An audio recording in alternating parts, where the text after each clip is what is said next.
My name is Michael Blanche and I'm the director of this gallery. It gives me great pleasure to introduce Helen Tiernan to give us a welcome to country. Thank you, Michael. Okay. Yes, acknowledging Boonwurrung and our neighbours, the Gunai Kurnai people. I acknowledge the past, present and the ones still coming. And I want to acknowledge all people from all nations, you know, really different people here from different nations. I really want to welcome my beautiful supportive team, my friends, Gary, sister, everybody else, people from Geelong. Thank you very much. Now what I'm going to do right now is just do a behind the scenes, just a little bit about my work. I'm not going to go too long about it, but behind the scenes stuff that, basically stuff that people ask me. They say to me, how do you know what you do? How do you see this? And I say, well, once your eyes are open, you cannot not see. Once you've seen, you cannot unsee. It's stored memory. But often in my artwork, something pops up and I say, where'd that come from? You know, and it happens. And with this, through art school, I was, by third year, we had to do our own work proposal. So, and I was looking at the marginalised, really. I was looking at the feminine tact. And then from there, I was looking at colonisation, you know, the difference between black-white relations. And which has been carrying me for a while, still is. In this exhibition, I talk about everything, the lot. Famous quote by Emily Kamanwari from Utopia, and she was asked once, what are you doing? She says, I do the lot. And I'm doing the lot. Thus the title of the show, Two Views as Above, So Below. Land, sea and sky. The one behind you is what I call land, as you can see there. And you also see Alice in Wonderland and the White Rabbit. This is my satire. What I'm actually saying, because a lot of my early colonial work is about navigation and discoveries and looking for the Great Southland, and this is Alice in Wonderland looking into this and saying, oh, what have we done? What's going on here? So I'm making comment on the environment that we live in at the moment. You'll notice my works are bright and colourful. I don't do dark art. You know, I put it there. Once it's out there, it's your business. What do you want to do with it? What knowledge you bring along with you, that's the way you want to read it. And that's the cleared land. I have the introduced and native species. I've got the square cow, if you know the history of the square cow, and the thylacine, which is no longer exists, break out of wire fence. The abstract components of the far end, I'm talking about the built environment. Land, sea, the stylised sperm whale. It's a bit antique. And if you know my work, you'll see I use a lot of patterns and mark making, because from way back it was about me closing the gap between fine art and craft, and I will always use my craft patterns. My background in textiles with my sister Lauraine over there, and that's the whale.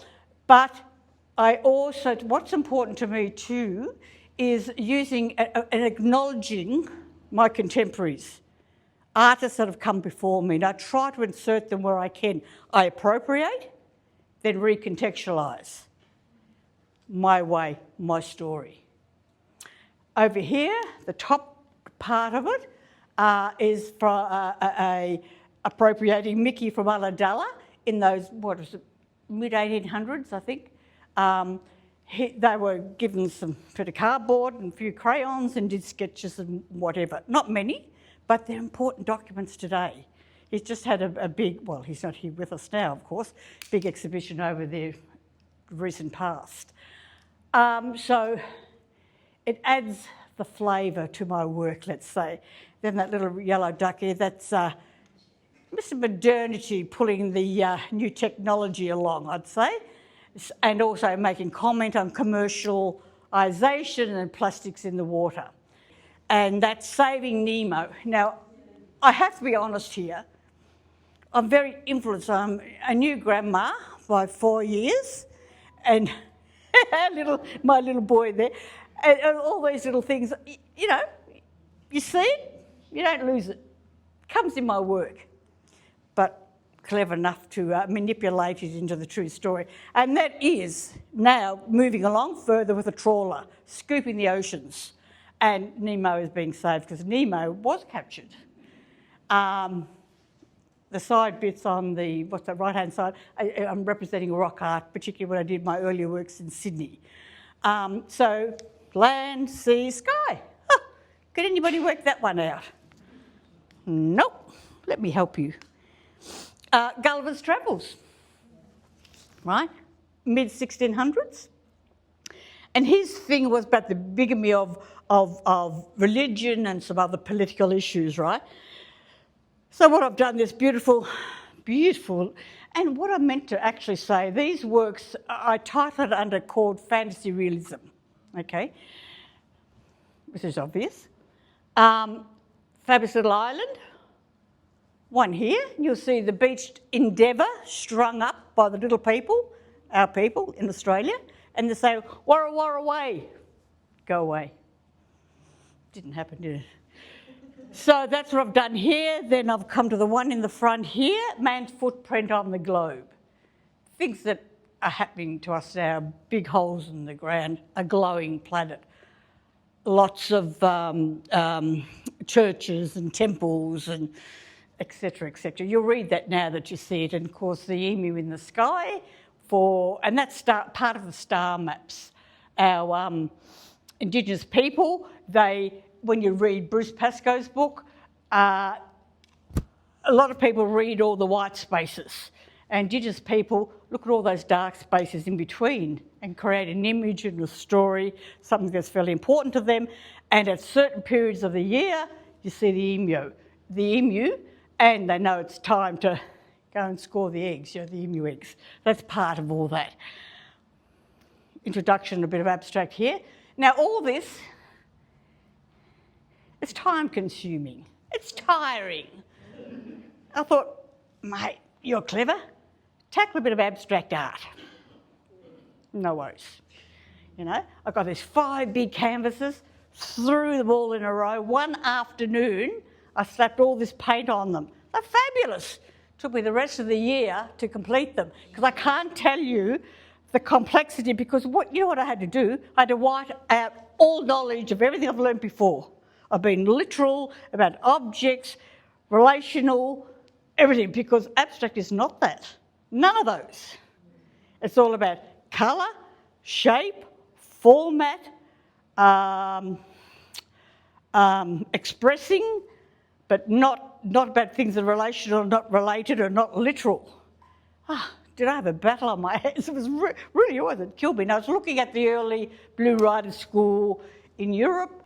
And of course, the thing that really got me, because I really enjoyed looking at I call it a new wave of younger Indigenous artists from remote areas. And I call it abstract art. I'm not looking at their stories behind it, the abstract art, just phenomenal. So I just loved it. And naive art, so hard to capture. So that's how that evolved. So I thought, okay, that's enough of that one. I'll go back to where I was. So land, sea, sky, I decided to choose a sea and look at pollution in the seas, because I went to a big festival once with Bruce Pascoe and his son, and looking at the pollution in the water, but sound pollution with noise, you know, the ships, what are those, air turbines and everything else, creating the sonic waves. Now, you can read it as whale songlines if you want, that's fine. With that, I will end now, but I just want to acknowledge, normally I acknowledge when I'm doing my acknowledgements, my mum who lived to just over 100, has gone about 4 or 5 years now, and my mum, my wise mother, used to say, now you 4 of us kids, you must stay together. You must stay together. We interpret that today, we are stronger when we're together. And that's relevantly important. So thank you.